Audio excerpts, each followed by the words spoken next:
ప్రభుత్వ పాఠశాలల్లో ఇంగ్లీష్ మీడియంలో బోధన మీద హైకోర్టు కీలక వ్యాఖ్యలు చేసింది. పిల్లలకి ఇంగ్లీష్ పరిజ్ఞానం తప్పనిసరని, లేకపోతే పిల్లలు ఆయా రంగాల్లో రాణించే అవకాశం తక్కువగా ఉంటుందని తెలిపింది. ఇంగ్లీష్ అనేది అందరికీ ఏకం చేసే ఒక అంశం అని కోర్టు అభిప్రాయపడింది. పిల్లలకి తెలుగుతో పాటు ఇంగ్లీష్ మీడియంలో కూడా చదువుకునే అవకాశం కల్పించడం ద్వారా వారు ఇతర రంగాల్లోకి విస్తరించడానికి మెరుగైన అవకాశాలు లభిస్తాయని చెప్పింది. ప్రభుత్వ పాఠశాలల్లో ఇంగ్లీష్ మీడియంలో బోధన ద్వారా పిల్లల్ని ప్రధాన స్రవంతిలో తీసుకురావడానికి ప్రభుత్వం ప్రయత్నిస్తోందని, అది మంచి పరిణామమేనని అంది. ప్రస్తుత కాలంలో ఇంగ్లీష్ పరిజ్ఞానం లేకపోతే విద్యార్థులకి తగినటువంటి అవకాశాలు దొరకపోవచ్చని తెలిపింది. ఇది ఎవరూ కాదనలేని వాస్తవమని స్పష్టం చేసింది. అన్ని ప్రభుత్వ పాఠశాలల్లో బోధన భాషగా ఇంగ్లీష్ ఉంటుందంటూ గత నెల 16న విద్యాశాఖ ప్రొసీడింగ్స్ జారీ చేసింది.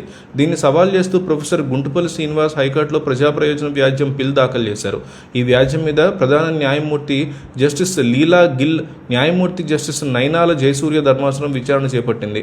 పిటిషనర్ తరఫున న్యాయవాది గడిపూడి వెంకటేశ్వర్లు వాదనలు వినిపిస్తూ ప్రభుత్వ పాఠశాలల్లో ఇంగ్లీష్ని బోధన భాషగా చేస్తూ గత ప్రభుత్వం తీసుకొచ్చిన విధానాన్ని ఇదే హైకోర్టు కొట్టేసిందన్నారు.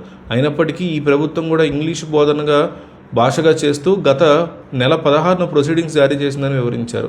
విద్యాశాఖ తరఫున ప్రభుత్వ న్యాయవాది గుర్రం రామచంద్రరావు వాదనలు వినిపిస్తూ బోధన భాషగా ఇంగ్లీషు పొరపాటును పేర్కొన్నామని, అందువల్ల ఆ ప్రొసీడింగ్స్ను సవరించామని కోర్టుకు నివేదించారు. ప్రభుత్వ పాఠశాలల్లో ద్విభాషా విధానం అమల్లో ఉంటుందని ఇరుపక్షాల వాదనలు విన్న ధర్మాసనం ఈ వ్యాజ్యం నిరర్ధకమని, ఇందులో విచారించేదేమీ లేదని స్పష్టం చేసింది.